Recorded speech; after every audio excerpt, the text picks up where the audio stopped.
Welcome to Green Ball Spotlight. This is a series where we're talking to people across the club game in Ireland. Today we've got William Belford, Director of Development at Holywood Cricket Club. Welcome, William. Thank you, Greg. Nice to be with you. Seen a few of your broadcasts before, so nice to be on the program. Nice to make the cut. Now, first, before we start with the cricket questions, I noticed recently the Sunday Times named Holywood as, quote, the best place to reside in Northern Ireland.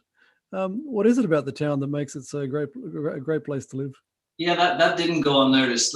Holywood is a great place. It's right on the coast. The views are sensational. If you've ever come to Belfast, you've probably flown over it, whether you're going to the city airport or the international airport or coming on a boat. Views are fantastic. Schools are great. All the schools we work with are probably even better than great. The views are amazing. What you don't appreciate is if you go up in the hills, you can see for 30 miles north, you can see the Scotland, you can see the Mournes 30 miles south. It's a great place to live. Great transport links just right by the airport. So it's very convenient to get out of. And when you want to come back, very convenient as well. So the handle on your club's social media channels is Holywood Cricket Club 1881. So the longevity of the club's obviously a point of pride for the club. Can you tell us a bit about the history and some of the players that have come through? Yeah, sure. We started off 1881. Originally, that was down at Kinniger, which is right on the coast, on the loch side of where the dual carriageway is now. Stayed there for I think only a short number of years, and then moved again what is now the other side of the dual carriageway to where the rugby club is in Holywood. I spent the best part of a century there up until 1996. I started in 1990, so I had 6 years there. And the redevelopment of the sports pitches from another club whose ground we kind of shared it for the outfield. That was redeveloped, and it was redeveloped maybe 8 feet higher, 8 feet higher than the level of the cricket pitch. So we couldn't stay there. And thankfully, we had a great relationship with the then headmaster of Sullivan Upper School, John Young, who was kind enough to let us use the back pitch at Sullivan, which is a beautiful setting. It's a little difficult to get to, but a beautiful setting. We stayed there for 8 years until 2004, and then came to Sea Park, where we are now in 2005. Been there for 16 years. It's been a long history. We've had pretty good success up until, let's say, the 1950s. Since then, we've been, I'd say, a tier 2 team, our first team. And we're really looking to take the club up to a higher level. We've won 6 senior leagues, the history tells me, before my time. But we haven't really had a lot of success in the last 60 years, if you measure it by sort of being the best team or a best team in any competition. Notable players, most recent example you'll know, of course, is Mark Adair. Mark has come from a very young boy, along with his brother Ross at Holywood. Fantastic for him. Our ambition is to grow more guys like Mark. With the number of kids that we have in our system, we really hope we can do that, because that is how you build a strong foundation. I understand that you can be successful inorganically as well, and I think that is part of the game. But to be very stable in the long term, you need to have a broad base and excellent coaching, and that translating into a strong pipeline. So we've had tremendous players over the years, Mark being the most recent example. We'd love to have a lot more. So how does the club look today in terms of structure? How many teams, what leagues you in, what youth programs have you got? It looks very, very different than it did 5 years ago. I kind of fell into this role of director of development by chance. I was an industry observer, and I started looking at how things were with the club in 2015. And I thought we can do an awful lot better. We can actually do something rather than nothing as we were doing then. I think the idea I had back then was to broaden the base of participants for the club, and to make it as broad as possible, because this is a minority sport where we are, and we're competing against football clubs, hockey clubs, and it's a minority sport that has traditionally struggled for numbers in the last 30 years. So why would we not make more of an effort to not only to broaden the base, but also to include females, which is the other half of the population. To effectively, what we've done is to double our numbers by doing that. So that was what we wanted to achieve. We achieved it by getting ourselves known. I think people have said to me in the last few years, didn't even know you were here. So first thing we had to do was to get ourselves known and to get into schools, to promote ourselves and to show that we offer in schools and out of schools a quality product, which we really have not done and we're not doing. To do that, we've had many weeks in all the primary schools, 7 primary schools in Holywood, three secondary schools for girls cricket, 6, 8, 10 weeks, all free. And we've turned up every week. We've turned up in our kit, looking good, representing our club well.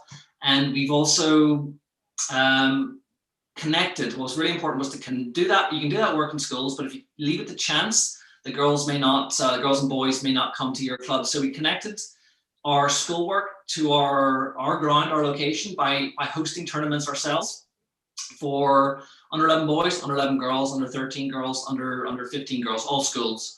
Inviting clubs even from as far away as Banbridge, even though we would obviously never really be coaching them. So we made ourselves known and we offered a quality product, and that it picked up slowly in the beginning, of course, because people are just getting to know you. And then it really began to go at a good rate. And we've grown from 15 kids in 2015. I still have the photo of that. To 350, 360 individual names registered over the last 2.5 years, let's say. So it's been really successful. The club, how does the club look? Really important to talk about that word, look. I thought it was also important to look good. The kids want to look cool, and they want to be like what they see on TV. It amazed me that cricket is a sport where what you see on TV is coloured kit. It's the Vitality Blast. It's the World Cup final. One of the most memorable games of cricket ever. And it's colour. It's a white ball. It's music. And when they come to play club cricket, tradition hasn't really evolved to deal with it where the modern world is. When you come to club cricket, the kids are dressed in whites, often a motley collection of different kind of whites. So it's very different than what they see on TV. And if you're a young kid and you come and you see that, you ask yourself, wait, why are we dressed like this? Why are we not looking cool? Why are we not like analogous to football? Why are we not dressed in the football tops? The equivalent of what we see on TV. So we thought, okay, we'll get ourselves known. We'll offer a quality product, and we will make the kids feel like they're cool when they come to our club. So that will set us apart. And I think we've done that. We've played in colour kit. Our kids and girls have played in colour kit for 4 years. We used white ball for the kids' matches. We've a portable speaker. We wheel it out and we put music on before the matches. And coaches control the playlist. We don't let the kids control the playlist, because that would be you can imagine how that would be. Kids fighting over it. So we've done those 3 things, and I think it's been tremendously successful. And how many coaches or volunteers do you have running the club? We have a small core team. Look, I think it's very difficult to go. This is the real one of the big challenges in our sport, to find someone to go and stir up interest in your club, to go into schools, to coach, to bring to do recruitment, basically what it is. Very difficult to do that. You can either be fortunate and have someone who is a volunteer, who has particularly has a work schedule that allows them to go and do that kind of thing. Or you can go and engage with professional coaches to go and do your recruitment. But obviously that you still have to have someone who really cares and wants to make it a success. And that's how we dealt with recruitment going into schools. We have myself coordinating, but we also had professional coaches going in and doing the interest generating work in schools, playing cricket with the kids, etc. Outside of that, once you get them to the club, that's in school. Once you get them to the club, we have a broader base of coaches, a few dads, but that is evolving every year. We have more and more volunteers coming along, although we do have a core of coaches who are really professional coaches who go into schools number of fantastic ones. John Hunter, Philip Wilson, Emma McKay, Sport and I Young Coach of the Year 2019. Brilliant people. But realistically, you know, who is going to have the luck or the fortune to have a work schedule that allows them to go and be free during the day and go and do coaching in schools for free? It's just not realistic. So we have a mixture of both, but to get the ball rolling, we did use we used a great bunch of professional coaches. And who would you describe as your main local rival? We are in a pretty well populated area. We have a lot of clubs around us. The Belfast clubs are obviously right there, 4, 5, 6, 7 miles away. And our main rivals historically have been Bangor and a couple of miles up the road at Belmont. Of course, you have CIYMS as well. And those two are right on our doorstep. Bangor's probably more of a historical rivalry. CI on the field, not competing for players in schools, because we don't really work in the same areas where we're too far apart geographically. CI obviously it's a club, and Civil Service is a club that we compete for players with in schools and in recruitment. So I say those three geographically are our core rivals. You've talked a lot about junior development in schools. Is that what you describe as the typical club focus or priority? At the beginning, yeah, it had to be, because 5-6 years ago, there were 15 kids, but that was functionally zero because kids were all different ages. There weren't a group of friends who would progress together. And so with functionally zero kids, first thing we had to do was to have human beings associated with our club. We had to go into schools like I've talked about and recruit kids to come to our club. We had to broaden the base, first of all. To do that, we had to get known and offer a quality product and offer cricket to girls and be serious about offering a meaningful and respectful cricket offering to girls. So broadening the base was the first thing. We've done that tremendously successfully with so many kids. But 40% of our kids are female, so that's 120, 130 girls from age 3, mini bouncers is what we call our age 3 to age 5s, up to 16 or 17. So 40% female, fantastic.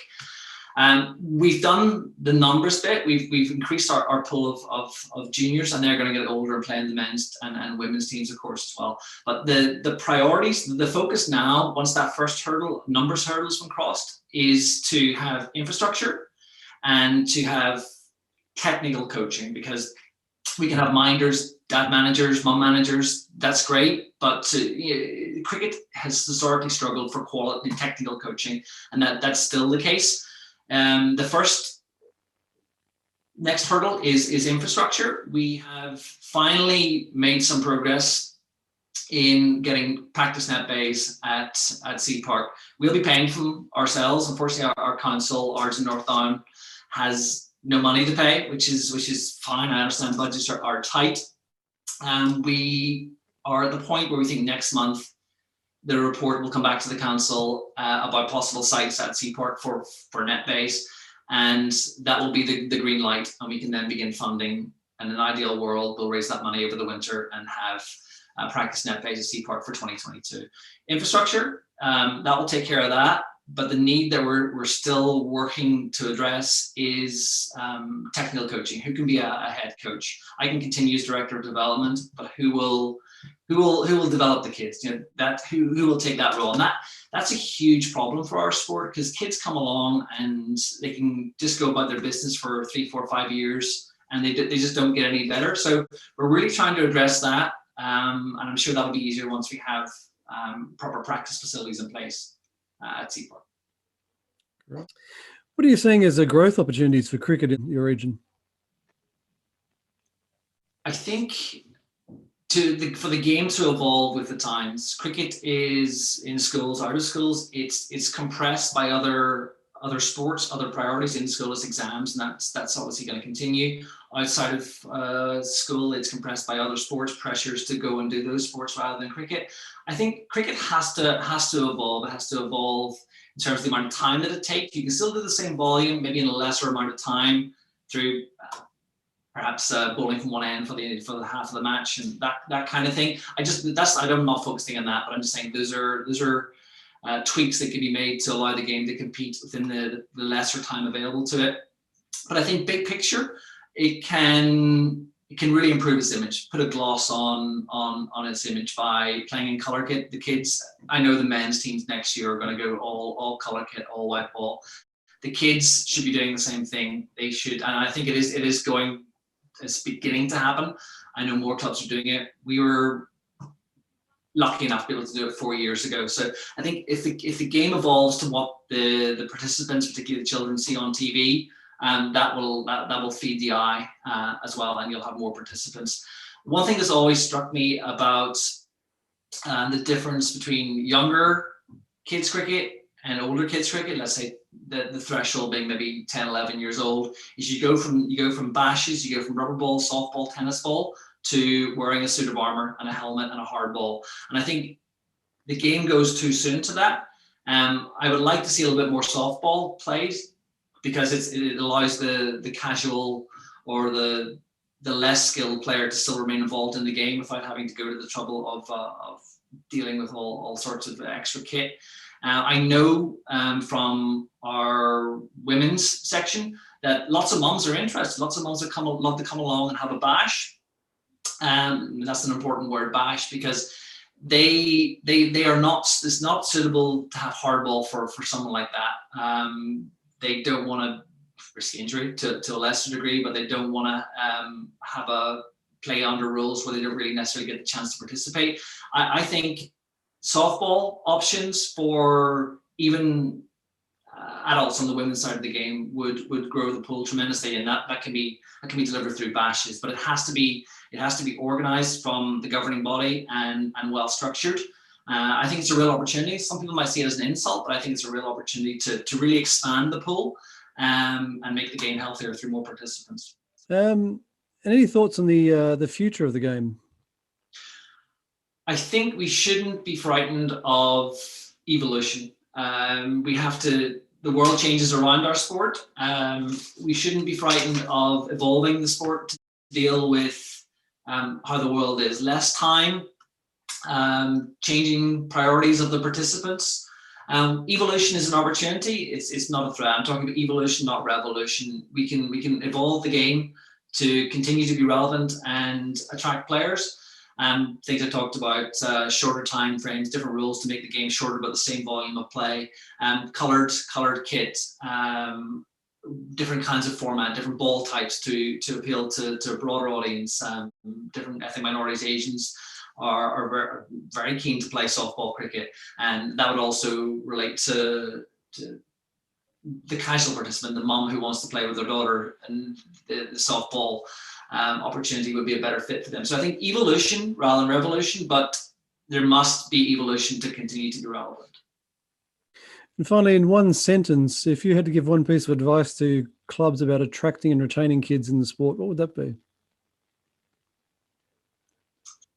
Don't take anything for granted. You have to do the work to have the reward, and the reward is increased participants. You have to offer quality product and be respectful of the kids and the participants you offer that product to. You can't offer them nothing and expect them to come. Thank you very much for that, Will, and that's a great chat. Happy to speak to you. And farewell. Thanks, Rick.